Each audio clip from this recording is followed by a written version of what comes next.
बच्चों, कैसे हैं आप? आशा करते हैं अच्छे होंगे और मन लगाकर पढ़ रहे होंगे। आज बच्चों जो हमें स्टार्ट करना है वो स्टार्ट करना है उत्तर वैदिक काल। इस उत्तर वैदिक काल को स्टार्ट करने से पहले आप लोग कुछ बेसिक जानकारी वो जानेंगे, क्योंकि आज हम जो बात करेंगे वो करेंगे गंगा यमुना दोआब से लेकर के। तो गंगा यमुना जब मैं दोआब की बात करूँगा तो मुझे लगता है कि आपको ना हर एक वर्ड पहले पता हो, फिर हम उसके बारे में पढ़ें तो ज़्यादा अच्छा रहेगा। तो अगर हम यहाँ देखेंगे उत्तर वैदिक काल के लोगों का अब विस्तार कहाँ हुआ, तो जैसे कि मैंने पहली क्लास में बताया था, उसी वाली क्लास को अगर आप देखें ध्यान से, तो मैंने आपसे ये कहा था। अब एक बार ध्यान स्टार्टिंग से दोबारा से एक बार बात कर रहा हूँ इसकी वैदिक सभ्यता की। ध्यान समझते चलना। वैदिक सभ्यता, जो बच्चों वैदिक सभ्यता थी, ये वैदिक सभ्यता जो थी ये थी 1500 से लेकर 600 ईसा पूर्व तक, बीसी तक, यानी कि ये थी। मैंने पूरा वैदिक काल का टाइम पीरियड लगा दिया इसमें, क्योंकि इस वैदिक काल, वैदिक सभ्यता को या वैदिक काल को हम दो खंडों में बांट के पढ़ रहे थे। अब जैसे मैं यहाँ स्टार्ट कर रहा हूँ ना, तो ये चीज़ें अब आप जब इस वीडियो को देखें तो आपके मन में चलनी चाहिए कि जैसे मैं लिखूँ वैदिक सभ्यता कहाँ से कहाँ तक, तो आपके मन में चलना चाहिए ऋग्वैदिक और उत्तर वैदिक।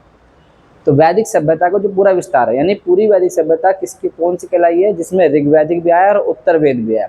ऋग्वेद जो उत्तर वेद से पहले था, और उत्तर वेद मतलब ऋग्वेद के बाद वाला। तो वैदिक सभ्यता के अंदर आपने एक पढ़ लिया पूरा का पूरा ऋग्वेद, जिसका टाइम पीरियड था 1500 से आपका 1000 ईसा पूर्व तक, ठीक है।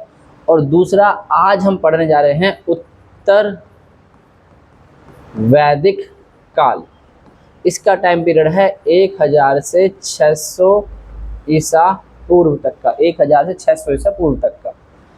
अब इस वैदिक काल के अंदर जो मैं ऋग्वेद पढ़ाया था, इस ऋग्वेद में मैंने आपसे कहा था कि इसे हम कुछ इस प्रकार से पढ़ेंगे। हमने पढ़ा था इसका राजनीतिक विस्तार, फिर हमने पढ़ा था इसका आर्थिक विस्तार, मैं शॉर्ट लिख रहा हूँ, फिर पढ़ा था सामाजिक विस्तार, और फिर पढ़ा था धार्मिक विस्तार, यानी कि सांस्कृतिक विस्तार बोले, धार्मिक विस्तार बोले। तो जैसे हमने ऋग्वेद पढ़ा था, सेम उसी कंडीशन में हमें उत्तर वेद पढ़ना है। सेम उसी कंडीशन में हमें उत्तर वेद के बाद आएगा हमारा बुद्ध काल या महाजनपद काल।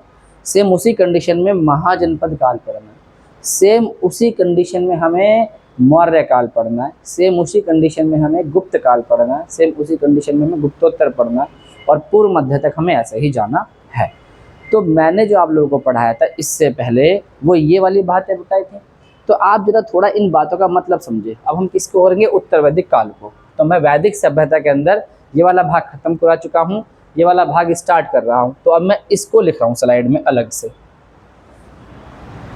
बात किसकी करते हैं? उत्तर वैदिक काल की। टाइम पीरियड 1000 से 600 ईसा पूर्व। इस उत्तर वैदिक काल के अंदर भी हमें कैसे पढ़ना है? सबसे पहले हमें इसका देखना है राजनीतिक विस्तार। क्या देखना है? राजनीतिक विस्तार। फिर हमें देखना है इसका दूसरा आर्थिक विस्तार। आर्थिक विस्तार। फिर हमें देखना है इसका सामाजिक विस्तार, यानी समाज कैसा था इसका। फिर हमें देखना है इसका धार्मिक विस्तार, यानी कि धर्म कैसा था इसका। ये चार चीज़ें मुझे अब उत्तर वैदिक काल में पढ़ानी। तो पहला तो आपको ये समझ में आया भाई, उत्तर वैदिक काल का जो समय रहा वो रहा 1000 से 600 ईसा पूर्व तक। और इसी उत्तर वैदिक काल में, क्वेश्चन में क्लियर करा दूँ, इसी उत्तर वैदिक काल में हमें ज्ञान हो जाएगा लोहे का। तो एग्जाम में क्वेश्चन आएगा लोहे का ज्ञान किस समय हुआ, तो आप बताएंगे उत्तर वैदिक काल में हुआ, ठीक है। तो लोहे का ज्ञान यहाँ रखेंगे। अब एक बार इतिहास को जब हम दोहरा रहे हैं दोबारा से, तो मतलब इतिहास को जो हम पढ़ रहे हैं, तो इस वाली सीक्वेंस को एक बार समझो जरा ध्यान से। हमने क्या काम करा था? हम चल रहे हैं वैदिक काल से। किससे? वैदिक काल से। इस बार इसलिए दोबारा रिपीट कर रहा हूँ कि मैं हर बार इसको जरूर बताऊंगा, जिससे आपको पता रहे कि अब क्या सेशन स्टार्ट हो रहा है। वैदिक काल में मैंने आपको क्या पढ़ा? ऋग्वेद। वैदिक काल में मैंने क्या पढ़ाया आपको? ऋग्वेद। अब मुझे क्या पढ़ाना है? उत्तर वेद। उत्तर वेद पढ़ाते ही वैदिक काल खत्म। इस वैदिक काल के बाद आएगा बुद्ध काल। क्या आएगा? बुद्ध काल। अभी टाइम पीरियड पे कोई नहीं जाएगा, पहले सीक्वेंस को देखेंगे, टाइम बाद में बताएंगे। बुद्ध काल, जो बुद्ध काल है इसी को कहेंगे महाजनपद काल। महाजनपद काल, जिसमें हम महाजनपद देखेंगे, 16 महाजनपद। और ठीक है, तो बुद्ध काल बोलो या महाजनपद काल बोलो, कोई प्रॉब्लम नहीं। इस बुद्ध काल के बाद हम जो पढ़ेंगे वो पढ़ेंगे मौर्य काल। मौर्य काल, मौर्य काल के बाद हम पढ़ेंगे मौर्योत्तर काल। मौर्योत्तर काल, मौर्योत्तर के काल के बाद हम पढ़ेंगे गुप्त काल। गुप्त काल, इसके बाद हम पढ़ेंगे गुप्तोत्तर काल। गुप्तोत्तर काल, इसके बाद हम पढ़ेंगे पूर्व मध्य काल। पूर्व मध्य काल, और इसके बाद पढ़ेंगे मध्य काल। मध्य काल। देखिए सीक्वेंस क्या बनी। सबसे पहले हमने क्या पढ़ाया आप लोगों को? वैदिक काल। फिर वैदिक काल के बाद बुद्ध काल। बुद्ध काल के बाद मौर्य काल। मौर्य काल के बाद मौर्योत्तर काल। मौर्योत्तर काल के बाद गुप्त काल। गुप्त के बाद गुप्तोत्तर काल। गुप्तोत्तर काल पूर्व मध्य काल। पूर्व मध्य काल मध्य काल। तो इन सब में हम इसी सीक्वेंस से चलेंगे जो भी मैंने बताया था। पहले राजनीतिक, फिर आर्थिक, फिर सामाजिक, फिर धार्मिक। राजनीतिक, आर्थिक, सामाजिक, धार्मिक। राजनीतिक, आर्थिक, सामाजिक, धार्मिक। राजनीतिक, आर्थिक, सामाजिक, धार्मिक। राजनीतिक, आर्थिक, सामाजिक, धार्मिक। राजनीतिक, आर्थिक, सामाजिक, धार्मिक। इसी तरीके से आगे तक जाएंगे। अब एक बात समझना, इतिहास के अंदर ये तो वैदिक सभ्यता में वाला स्लाइड थी, ये था हमारा उत्तराधिकार। इतिहास को जानने का जो एक तरीके से मानो कि आप जो इतिहास की व्याख्या कर रहे हो, वो कैसे इतिहास की व्याख्या कर रहे हो? आप राजनीतिक, आप आर्थिक, आप सामाजिक और आप धार्मिक, इनके बारे में अध्ययन करके ही तो आप इतिहास के बारे में बता पा रहे हो। तो इसीलिए हमें इतिहास को जो हम पढ़ते हैं, चीज़ों को जो हम पढ़ते हैं, तो हमें ऐसे ज्ञान होना चाहिए। और कहीं भी देखना, कहीं भी अगर जब भी आपसे कोई विस्तार की बात पूछे, तो बच्चों सबसे पहले जो विस्तार होता है वो होता है राजनीतिक विस्तार। मैं इसको एक डायग्राम इस बार ना आपको बना के चलना पड़ेगा। मैंने स्लाइड बिना यूज़ करे आज पहली क्लास में इसलिए ले रहा हूँ कि अब ना कुछ लिखना पड़ेगा मुझे मैक्सिमम, तो इसलिए लिखते लिखते ही आपको चीज़ें बताऊंगा, आप उसका स्क्रीनशॉट लेंगे। तो आप उत्तर वैदिक काल का ये स्क्रीनशॉट लें कि हमें ये ऐसे पढ़ना है। पहला पॉइंट तो ये लो पहले आप, कि हमें ये ऐसे पढ़ना है। ले लिया होगा स्क्रीनशॉट। अब समझो, अगर आपको इतिहास को समझना है ना, तो इतिहास में परिवर्तन को समझना पड़ेगा। और परिवर्तन कैसे कैसे होता है? परिवर्तन इसी रूप में होता है। सबसे ज़्यादा जो परिवर्तन दिखेगा सबसे पहले आपको राजनीतिक विस्तार, यानी राजनीतिक में मैक्सिमम परिवर्तन दिखेगा। जैसे देखो, मैं इसे एक सर्कल से बनाऊं, सर्कल या एक मैं इसे डायग्राम से बनाऊं, तो सबसे जो आपको ज़्यादा विस्तार दिखेगा बच्चों, वो दिखेगा राजनीतिक विस्तार। सबसे बड़ा राजनीतिक विस्तार होता है ना। राजनीतिक स्तर पे मतलब क्षेत्रीय स्तर पे लोग बाग ज़्यादा फैलते हैं। जब वो क्षेत्रीय स्तर पर कब्जा कर लेंगे, दैट मीन जब उन्हें कुछ क्षेत्र मिल जाएगा रहने के लिए, सबसे पहले क्या होगा? सबसे पहले रहने की ज़मीन ढूंढेगा आदमी, तो राजनीतिक विस्तार सबसे पहले। तो राजनीतिक विस्तार जो होता है वो सबसे बड़ा होता है। तो ये हुआ राजनीतिक विस्तार, ठीक है। इस राजनीतिक विस्तार के बाद जो आदमी देखता है, जब अगर उसे क्षेत्र मिल जाता है तो फिर सोचता है कुछ कमाई का साधन बन जाए। तो राजनीतिक विस्तार तेजी से होता है और सामाजिक विस्तार राजनीतिक विस्तार से आर्थिक विस्तार राजनीतिक विस्तार से धीरे होता है। तो इसके अंदर लिखा हमने, ये है आर्थिक विस्तार। खुद ही सोचो, पहले आप क्षेत्र ढूंढते हो, पहले आप लोग जैसे कहीं जाओगे, कुछ काम करना है, तो पहले आप सोचोगे यार रहेंगे कहाँ। जब रहने की स्टेबिलिटी हो जाएगी तो फिर आप कमाई का साधन यानी कि अर्निंग सोचोगे। तो दूसरा आता है आर्थिक विस्तार। जब आप लोग को क्षेत्र भी मिल जाएगा और जब आपको पैसा भी मिल जाएगा, उसके बाद आप समाज में इन्वॉल्व होना शुरू होंगे। उसके बाद देखते हैं हम सामाजिक विस्तार, यानी कि सबसे तेज़ी से होता है राजनीतिक विस्तार, ठीक है। उसके बाद होता है आर्थिक विस्तार, फिर होता है सामाजिक विस्तार, और सबसे धीरे होता है किसमें परिवर्तन? सबसे धीरे होता है धार्मिक परिवर्तन, सबसे ज़्यादा राजनीतिक परिवर्तन, उसके बाद आर्थिक परिवर्तन, फिर सामाजिक, फिर समाज दिखता है, और फिर दिखता है धार्मिक। धर्म में जो विस्तार दिखेगा वो बहुत धीरे, यानी आज भी आप देखो जो ऋग्वेद में कर्म कांड था वो आज तक भी तो है। इसका मतलब है धार्मिक विस्तार बहुत धीरे धीरे परिवर्तन से गुजरता है। सबसे जल्दी परिवर्तन किसमें होता है? राजनीतिक में। उसके बाद उससे धीरे परिवर्तन किस में होता है, राजनीतिक के बाद किस में आता है, आपका आर्थिक में, उसके बाद किस में आता है परिवर्तन, समाज में, और सबसे धीरे परिवर्तन के दौर से गुजरता है आपका धर्म। तो हमें इन्हीं चीज़ों को समझना है। तो अब हम सबसे पहले क्या देखेंगे कि उत्तर वैदिक काल के जो लोग थे उनका राजनीतिक विस्तार क्या था। तो राजनीतिक विस्तार का मतलब वो कहाँ पर आके रहे। तो जैसे आप जानते हैं कि ऋग्वैदिक आर्य जो थे, वो ऋग्वैदिक आर्य जो बसे थे वो बसे थे सप्त सैंधव प्रदेश में, है ना। ये मैंने आप लोगों को वहीं पढ़ाया था ऋग्वेद में। अब जिस बच्चे ने क्लास नहीं देखी है वो उस क्लास को वहाँ देखे। तो ऋग्वेद को पढ़ाया था सप्त सैंधव प्रदेश में। जो उत्तर वेद के बारे में हम देखा जाता है तो उत्तर वेद में हम बात करते हैं कि उत्तर वैदिक काल के जो लोग थे ये लोग बसे थे गंगा यमुना के ऊपरी दोआब में। अब मैंने यहाँ पे दो वर्ड बोल दिए, एक तो गंगा यमुना का ऊपरी दोआब, तो इसका मतलब है मध्य दोआब कौन सा था और निम्न दोआब कौन सा था। और अगर मैं दोआब बोल रहा हूँ तो दोआब का क्या मतलब है, तो पहले आप दोआब का मतलब समझो और गंगा यमुना और मध्य दोआब, निम्न दोआब, ऊपरी दोआब इसका मतलब समझो, फिर मैं आऊँगा आपको नेक्स्ट क्लास में लेकर के। तो आज आप लोग जरा इस चीज़ पे ध्यान दें। पहली बात तो दोआब का अर्थ क्या होता है, दोआब,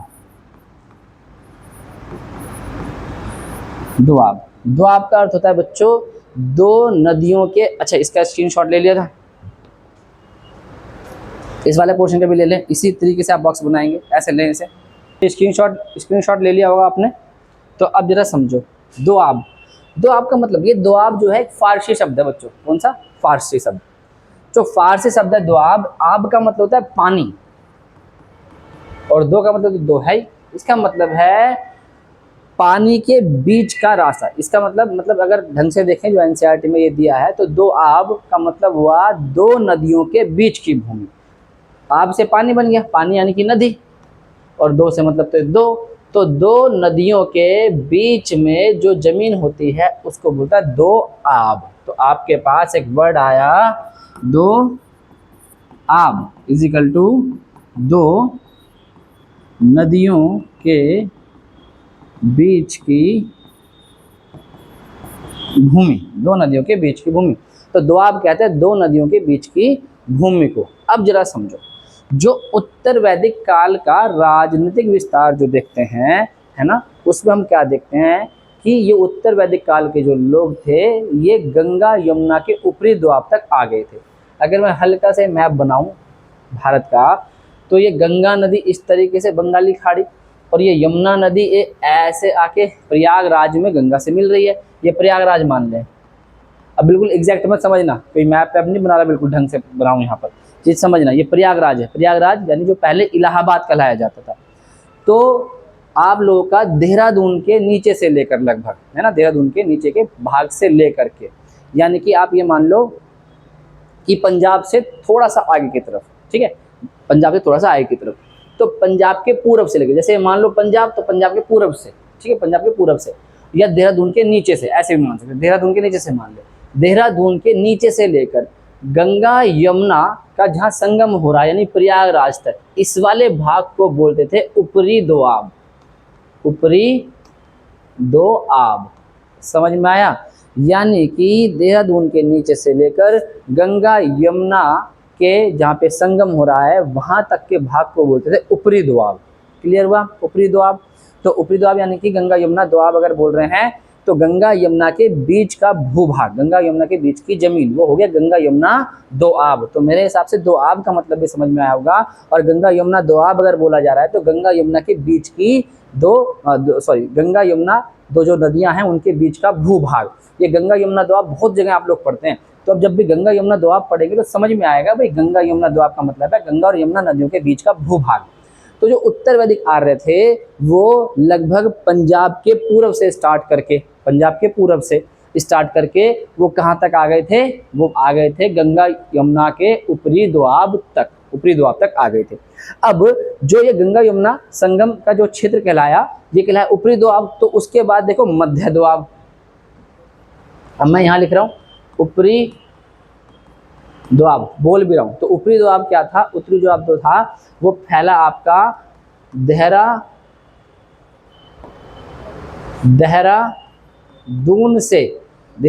से गंगा यमुना के संगम पे, गंगा यमुना मैं अलग से लिख देता हूँ यार, कभी तुम सोचो कि आपत्ति मचा दी। ये देखो, ये गंगा नदी और ये यमुना नदी, तो ऊपरी दोआब, ऊपरी दोआब कहाँ से है? देहरादून से यानी प्रयागराज मान लो, प्रयागराज में तो गंगा यमुना का संगम है, गंगा प्लस यमुना प्लस सरस्वती भी है, तो सरस्वती को नहीं ले रहे हम यहाँ पर। तो गंगा यमुना का जो संगम हो रहा है वो प्रयागराज में हो रहा है, तो देहरादून से नीचे से लेकर प्रयागराज तक का जो क्षेत्र है वो कहलाता है ऊपरी दोआब। अब मध्य दोआब समझो, मध्य दोआब अगर आप ये समझ गए तो आगे मुझे पढ़ाने में बहुत आसानी हो जाएगी। मध्य दोआब समझो, यानी कि पहले जो सभ्यता थी कहाँ बसी? पश्चिम में, सप्त सैंधव प्रदेश। जो सप्त सैंधव प्रदेश था 7 नदियों का प्रदेश था, उसमें सिंधु, झेलम, अस्कनी, चिनाब सब समझाई थी ना। तो अब इसके यहाँ से यहाँ तक फैले हुए थे, ऋग्वैदिक आर्य ऐसे फैले हुए थे। अब यहाँ से स्टार्ट होकर उत्तर वैदिक आर्य यहाँ तक आ गए। आ रहा होगा समझ में? उत्तर वैदिक आर्य यहाँ तक आ गए होंगे, समझ में आ रही बातें बच्चों? ठीक है, उत्तर वैदिक आर्य यहाँ तक आ गए होंगे। अब तो उत्तर वैदिक आर्य जहाँ तक आए उसको बोला ऊपरी दोआब। ठीक है, ऊपरी दोआब कहाँ से कहाँ तक? देहरादून से लेकर के गंगा यमुना का जहाँ संगम हो रहा है वहां तक, तो ऊपरी दोआब क्लियर हुआ होगा। मध्य दोआब अगर हम समझे तो मध्य दोआब चलता है बच्चों प्रयागराज से आगे बिहार तक, प्रयागराज से बिहार तक। तो मध्य दोआब जो चलेगा वो चलेगा प्रयागराज से बिहार तक, बिहार में भी लगभग चंपा तक, है ना, भागलपुर के आसपास वाला इलाका चंपा तक। तो प्रयागराज से बिहार तक समझेंगे मध्य दोआब। उसके बाद आता है निम्न दोआब। जो निम्न दोआब चलेगा बच्चों वो चलेगा इस बिहार से आगे बंगाल तक, आगे बंगाल पड़ेगा। ठीक है, तो निम्न दोआब यहाँ लिख रहा हूँ, निम्न दोआब, ये निम्न दोआब चलेगा बिहार से बंगाल तक, बंगाल तक मैंने बोला भी है और लिखा भी है। बिहार से बंगाल, प्लस का मतलब है से ही लिख लो। चलो इसे रफ कर लो, बिहार से बंगाल तक। तो आप लोगों को 3 बातें समझ में आई होंगी। क्या? कि कहाँ पर तो है हमारा ऊपरी दोआब, कहाँ है मध्य दोआब और कहाँ है निम्न दोआब। अब ध्यान से समझना यहीं पे, तो जो उत्तर वैदिक आर्य थे वो कहाँ तक बसे? लगभग ऊपरी दोआब तक। अब ऊपरी दोआब में जब बसे थे तो इनका टाइम पीरियड था 1600 BC तक। तो जब ये 600 BC का एंड आ रहा था तो उस समय ये वाले जो लोग थे तो ये यहाँ पर इन्होंने कौन कौन से राज्य के आसपास, मतलब कौन कौन से राज्य से परिचित हो चुके थे? उत्तर वैदिक के अंत तक यहाँ पर कौशल राज्य, विंध्य माधव का राज्य और एक था यहाँ पर काशी राज्य, है ना, काशी, कौशल, काशी और विंध्य माधव। हाँ, कौशल, काशी और विंध्य माधव, ये राज्य से ये लगभग उत्तर वैदिक काल के अंत तक इसके बारे में भी जानकारी दिखनी शुरू हो जाती है। इसे खैर मैं जब अभी भौगोलिक विस्तार पढ़ाऊंगा तो वहाँ समझाऊंगा। फिलहाल के लिए ऊपरी दोआब समझ में आ गया होगा अच्छे ढंग से, है ना। तो यहाँ तक आ गए थे कौन? उत्तर वैदिक काल के लोग। अब जरा ध्यान से समझना, इन लोगों को लोहे की जानकारी कैसे? ऊपरी, मध्य, निम्न, ये दोआब पहचान के रखना है। इन लोगों को लोहे की जानकारी कैसे? आप जरा समझे ध्यान से। पश्चिम से पूर्व की तरफ बढ़े, तो पश्चिम से पूर्व की तरफ अगर बढ़ते हैं आप लोग तो वर्षा का क्रम रेगुलर बढ़ता जाता है। अगर यहाँ पे कम वर्षा है तो यहाँ उससे ज़्यादा वर्षा होगी, यहाँ उससे ज़्यादा, यहाँ उससे ज़्यादा, यहाँ सबसे ज़्यादा, इस तरीके से बारिश होती है। और बच्चों जरा समझो, अभी मैंने ये नहीं बताया कितने सेंटीमीटर बारिश, उसके चक्कर में नहीं पड़ेंगे। अभी आप इतने देखो कि कहाँ पे बारिश का क्रम चलता है। ऐसे बारिश का क्रम चलता है जैसे यहाँ कम, यहाँ ज़्यादा, यहाँ ज़्यादा, यहाँ ज़्यादा, क्योंकि मानसून भी इस तरीके से उठता है बंगाली खाड़ी से। जब मैं ज्योग्राफी पढ़ाऊंगा तो वहाँ मानसून बताऊंगा। फिलहाल के लिए आप इतना समझना कि बारिश जो है यहाँ कम, यहाँ थोड़ी ज़्यादा, यहाँ ज़्यादा, यहाँ उससे ज़्यादा, यहाँ उससे ज़्यादा और यहाँ सबसे ज़्यादा, इस तरीके से बारिश होती है। तो अगर बारिश का क्रम इधर बढ़ रहे हैं तो ज़्यादा हो रहा है।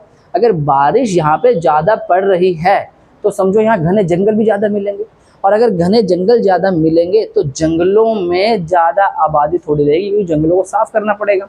और जंगलों को साफ़ अगर किया जाएगा तो धीरे धीरे कोई ऐसी धातु होनी चाहिए जिससे वो अच्छे साफ हो पाए, जैसे लोहा, है ना, जैसे लोहा। इसीलिए उत्तर वैदिक काल के लोगों को लोहे का ज्ञान हुआ, क्योंकि जब जंगलों की सफाई करनी, घने जंगल थे, जब जंगलों की सफाई करनी पड़ी तो लोहे जैसे उपकरण से उन्होंने उसे काटना शुरू किया। अगर किसी के माइंड में ये आ रहा होगा कि भाई सफाई तो हम आग जला के भी कर सकते हैं, तो आग जला के भी सफाई कर सकते हैं, लेकिन अगर इतनी मोटी मोटी जो जड़ें होंगी उनको काटने के लिए तो क्या जरूरत पड़ेगी, कुल्हाड़ी की जरूरत पड़ेगी।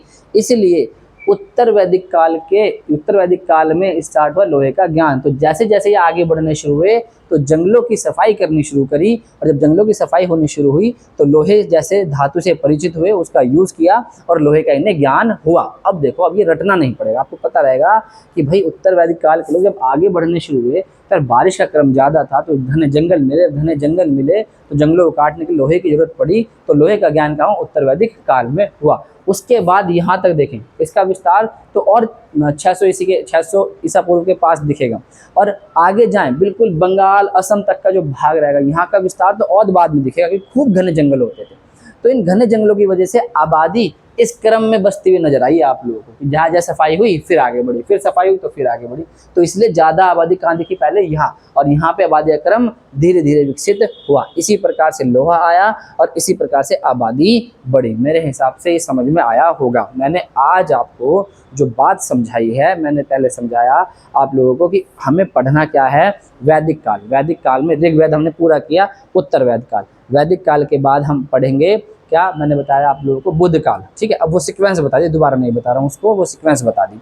अब जब उत्तर वैदिक काल में आया तो उत्तर वैदिक काल के अंदर जो हमें देखना है वो देखना है पहले राजनीतिक विस्तार। तो अगर हम परिवर्तन को देखें तो परिवर्तन के दौर में सबसे ज़्यादा परिवर्तन जो दिखता है, सबसे ज़्यादा वो राजनीतिक में दिखता है, यानी भौगोलिक क्षेत्र में। उसके बाद आर्थिक क्षेत्र में दिखता है, फिर उसके बाद सामाजिक क्षेत्र में दिखता है, और फिर दिखता है आप लोगों को परिवर्तन धार्मिक क्षेत्र में, यानी कि धार्मिक क्षेत्र में सबसे कम परिवर्तन दिखता है। तो अब हमने स्टार्ट करना है उत्तर वैदिक काल में, तो हम देख रहे हैं राजनीतिक विस्तार। तो राजनीतिक विस्तार में हमने देखा कि उत्तर वैदिक काल के जो लोग थे वो लगभग कहाँ से, पंजाब के पूर्व से लेकर के ऊपरी दोआब तक बस गए थे। अब ऊपरी दोआब का तुम्हें मतलब समझ में आ गया। ऊपरी दोआब के साथ ही मैंने मध्य दोआब समझा दिया, मध्य दोआब के साथ ही मैंने निम्न दोआब समझा दिया, और इसके साथ ही मैंने आपको दोआब का अर्थ भी बता दिया कि दोआब क्या होता है। तो यहाँ पर आपको दोआब भी पता चला, गंगा यमुना का दोआब भी पता चला, ऊपरी दोआब भी पता चला, निम्न दोआब भी पता चला, मध्य दोआब भी पता चला। ये सारे दोआब आपको पता चल गए। जब ये सारे दोआब पता चल गए तो अब हम एंट्री करेंगे किसमें, उत्तर वैदिक काल की राजनीतिक विस्तार में। अब जब मैं राजनीतिक विस्तार स्टार्ट करूंगा तो अब आपको समझ में आएगा, हाँ यार, एक तो बल्लिया ने दोआब बताया तो क्लियर हो गया, ऊपरी दोआब बताया क्लियर हो गया, है ना। और अब मैं बताऊंगा कुरु राज्य ऊपरी दोआब के उत्तर में बसा, कुरु राज्य। फिर उसके नीचे बचा पांचाल राज्य, तो कुरु पांचाल कैसे बसे उनको मैं क्लियर कराऊंगा। तो मेरे हिसाब से ये बात आपको बहुत अच्छे ढंग से कवर हो गया, क्लियर हो गई होगी। तो ठीक है, इसके नोट्स बनाना अच्छे से, द्वाब का, गंगा यमुना द्वाब का, ऊपरी द्वाब का, मध्य द्वाब का, इनके नोट्स बनाना, और उसके साथ में आप लोग फिर लिखना राजनीतिक विस्तार, और इस डायग्राम को भी बनाना। ये जो डायग्राम है इसको भी बनाना जरूर, इसको भी बनाना जरूर, और इस वाले डायग्राम को भी बनाना जरूर।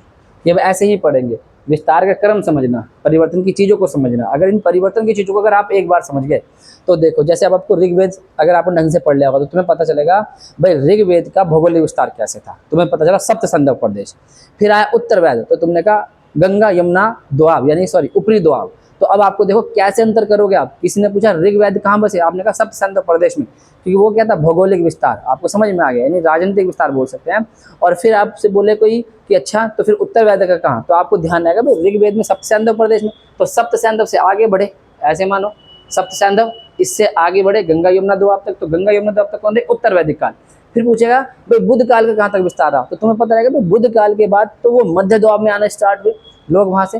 फिर आपसे कोई पूछेगा बुद्ध काल का तो मौर्य, तो फिर मौर्य का विस्तार देखेंगे आप, भौगोलिक विस्तार। तो मौर्य तो भाई साहब ये ऐसे बसे थे, सबसे बड़ा साम्राज्य मौर्य के पास था, है ना। तो इस तरीके से आप लोगों को सीक्वेंस समझ में आएगी। फिर कोई पूछे धर्म कैसा, जब धर्म आपको ध्यान रहेगा, अब ऋग्वेद का भी धर्म पढ़ लिया यार, उत्तर वेद का भी पढ़ लिया यार, हमने बुद्ध का भी पढ़ लिया यार, हमने मौर्य का भी पढ़ लिया, तो सारे धर्म को सीक्वेंस नहीं बता दोगे तो आप लोग को बहुत अच्छे ढंग से चीज़ें याद भी हो जाएंगी और समझ में आ जाएंगी। तो इसलिए जो आज मैंने पढ़ाया है उसके नोट्स बनाना बहुत अच्छे ढंग से। अगर कुछ स्क्रीनशॉट नहीं लिया हो तो ले लेना, ये तो मैंने समझा दिया था। एक इसका बोला था लेने के लिए, एक इसका बोला था लेने के लिए, दोआब का क्षेत्र, इसका ले लिया होगा। इसका दोआब, दो नदियों के बीच की भूमि, फारसी शब्द है दोआब, दो मतलब दो और आब मतलब पानी, यानी कि नदियाँ। तो दो नदियों के बीच की भूमि को, दो नदियों के बीच की भूमि को क्या कहते हैं, दोआब कहते हैं। ठीक है, उसके बाद आपको मैंने ऊपरी दोआब समझाया, उसके बाद मैंने सारे एक साथ लिख दिए। ऊपरी दोआब देहरादून से प्रयागराज, मध्य दोआब प्रयागराज से बिहार और निम्न दोआब बिहार से बंगाल। इसका भी स्क्रीनशॉट ले लें, ठीक है। अब जो हम पढ़ेंगे विद मैप ही पढ़ेंगे, मैंने आपसे बताया था मैप के साथ पढ़ाऊंगा, तो बिना मैप पे कोई चीज़ नहीं करेंगे, ठीक है। तो जो आज स्टार्टिंग में मैप लगा रखा था, अब कल हम इस मैप से डिस्कस करना स्टार्ट करेंगे। वीडियो छोटी बनाइए जिससे आप लोग इस वाले वीडियो के साथ नोट्स बना के अच्छे से इस पर काम कर सकें। कल की वीडियो हम चलते हैं राजनीतिक विस्तार के साथ। चलो, हरे कृष्णा, धन्यवाद।